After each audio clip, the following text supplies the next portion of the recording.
What's up, guys? It's Sean back today with the Sean and Deli Football Channel, and I am bringing you the transfer deadline deals that we had today. What a window we have had, possibly the greatest window of all time. Some of the best players in the world have moved. A lot of teams have strengthened, a lot of teams have weakened, and a lot of teams have wasted money, in my opinion. And I'm going to give you a quick rundown of a few of the deals and my thoughts of them from today and yesterday. So let's go through them all. Number one, starting with Crystal Palace, actually, with the signing of Hudson-Odoi. I want to be Odoi.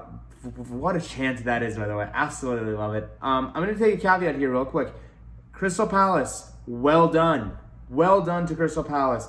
Absolutely fantastic signings from them. I thought they've done truly incredible. Not a huge layout in fees, but all around, all the purchases, all the signings that they've made have all been quality and have all, in my opinion, not only boosted the squad in terms of quality, it's also made the squad about 2 years younger on average, which is huge. All around, fantastic job from the management team at Crystal Palace. Vieira does have his work cut out for him. It is difficult to rejig the squad with 7 new players that he just got, and a lot of players going out that were senior players as well. 8 or 9 players left, 7 came in. It's going to be difficult for Vieira to adjust. However, I think the quality in that squad and the signings that they've made has almost guaranteed them survival this season, and that's all they really need this season, to just survive and to be able to establish themselves. And with these signings, they can definitely start making a push towards the top end of the table, because these are some absolute gems. Hudson-Odoi, I've been talking about Hudson-Odoi to some of the top 6 teams for years. I thought he would be a fantastic signing for Leicester. I thought he'd be great for Arsenal. Even if United were looking for another striker alongside Greenwood, that would have been fantastic. Not really for Chelsea, not really for City, but Liverpool, again, this is one of those things. Liverpool have really disappointed me this season with their lack of ambition. We're going to get to that. We're going to do a video on them as well. But Hudson-Odoi from Celtic to Crystal Palace, very well done to them. Very happy for them. And I hope he does really great in the Premier League. Moving on. Chelsea was able to secure the loan deal for Sal Niguez, one of the best midfielders in the world, in my opinion. He does such a fantastic job. I know he had a bit of a slow season last year, but this is a loan. It's with an option to buy across next season for about $40 million, which is a fantastic deal. I think that is possibly one of the weaknesses in that Chelsea team was slight lack of depth in the midfield after Kovacic, Conte, and Jorginho. It's kind of missing, and Sal Niguez kind of brings you another dimension. Some may say, doesn't he just kind of do exactly what Kovacic does? He does, but he brings you back up. There's going to be a lot of games. Chelsea's most likely going to play 60 to 70 games, so we should be good to go.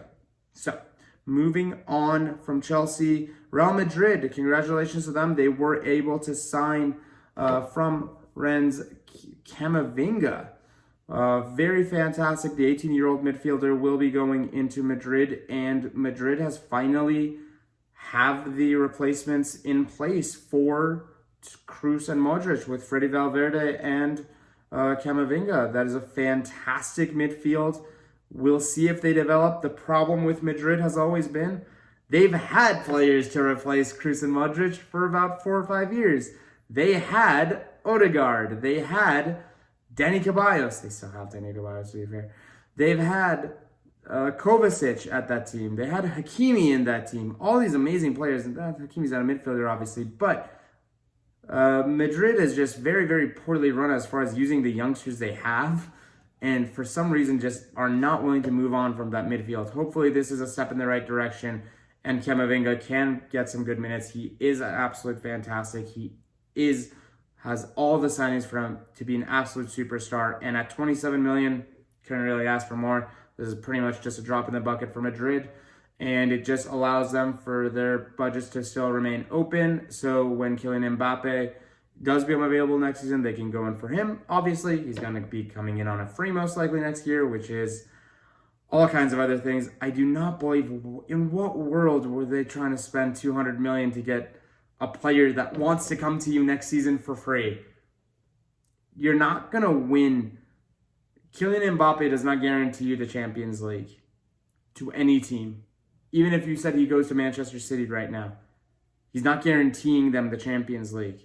Anything can still happen. So 200 million to win La Liga, not a good investment in my opinion, which is pretty much what that would have turned out to become. So moving on, very good signing for Madrid. Very, very happy for them.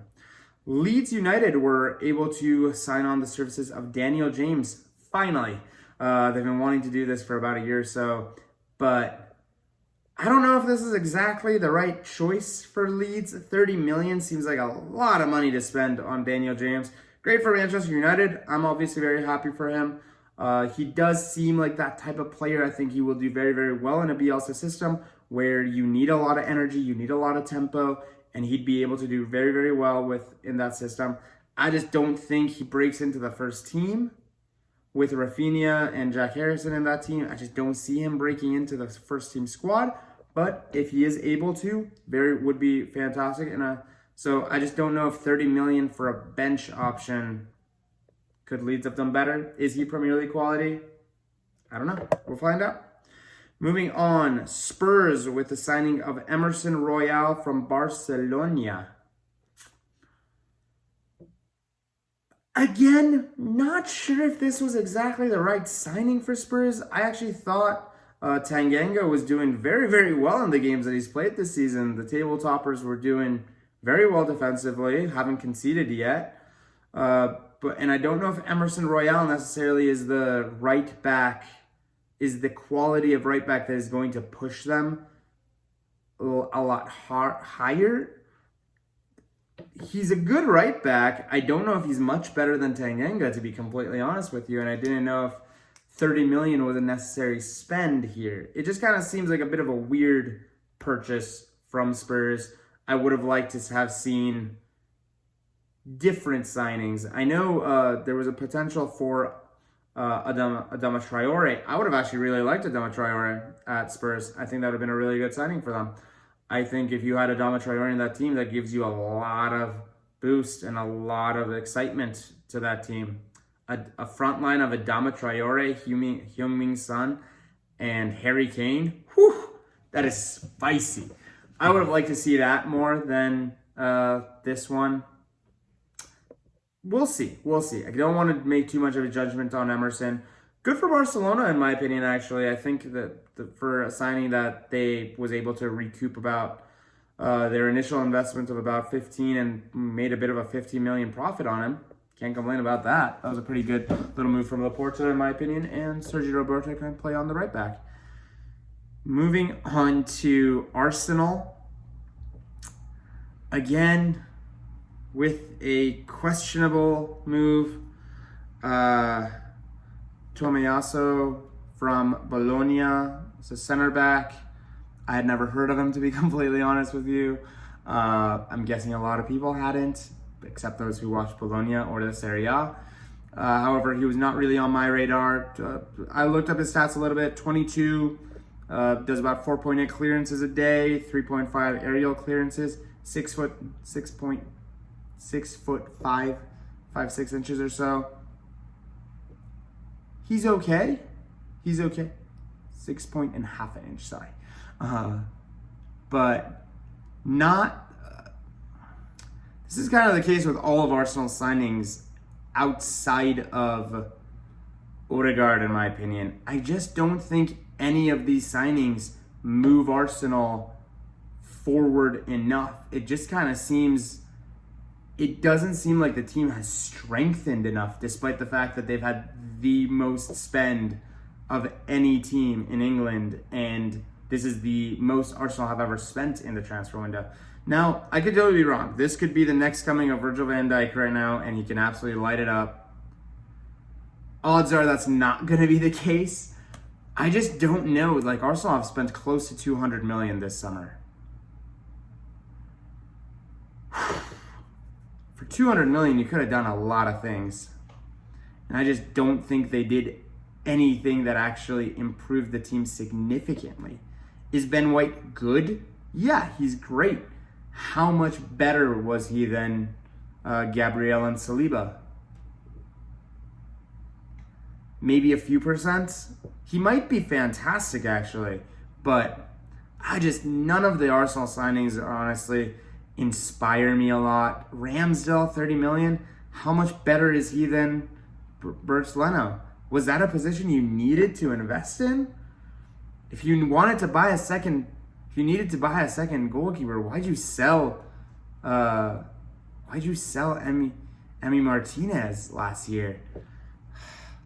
Arsenal is just a head scratch from top to bottom. I just do not understand a lot of the decision making in that club, and I'm not very excited about a lot of these signings. I think Odegaard is fantastic at 30 million. I think Ben White is good at 50. Lukonga has potential, obviously. I'm forgetting the name of one of them, sorry. Lukonga looks good, obviously. Nuno Tavares, we'll see how he beds into the squad.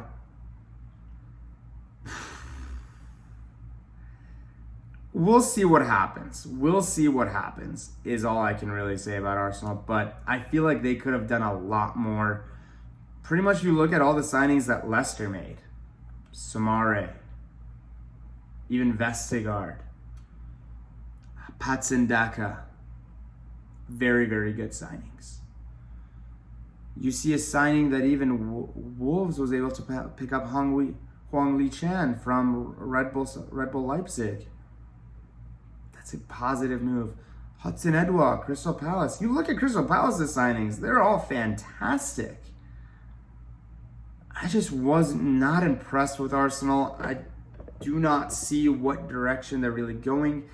All these players have promise. They could work out, but I think you needed kind of more of a lights out signature signing, and I don't see any of them. I could be wrong, but that's kind of my feeling. Now to the big part of this video, and we're going to talk about Barcelona. First, real quick, Atletico Madrid. Griezmann is coming back to Atletico Madrid on loan with an obligation of 40 million to buy. It might be an option to buy. I'll double check. There's a lot of Arsenal fans fuming right now. They're acting like, oh my God, they don't know what the club is doing. It's all going to hell. This is the price you needed to pay for the mismanagement of Bartomeu over the last decade. Laporta is just fixing all the things that are wrong with the club. For some reason, you guys decided to give Antoine Griezmann 900 a week, 900,000 pounds a week, which is stupid. Might be euros, whichever it is though. It's still stupid. He hasn't worked out. It's been such an overpayment. Like on the paper of it, it's okay. We spent 125 million 2 years ago, and we're gonna get 40 back for pretty much for a loan of 2 seasons for Griezmann. You paid 85 million. Atletico are so happy right now. Atletico are like, okay, well, this couldn't have gone any better. This is pretty much, Atletico pretty much got João Felix for free. That's what happened. They got João Felix for free. They didn't have to spend anything, and they just have, here you go, here's a João Felix for you. Barcelona bought him for you guys, pretty much. What Barcelona would have done for a player like João Felix, actually. That would have been a fantastic move for them. But I actually think this is good for Barcelona. I think this is what they needed to do for the future of the club. I think Laporte is a good director, and I think he will bring them back to the top. And I just think Barcelona fans need to be patient. This does not look good on paper, but this is the price you had to pay. On the flip side, Atleti, well done. What a window. What a window.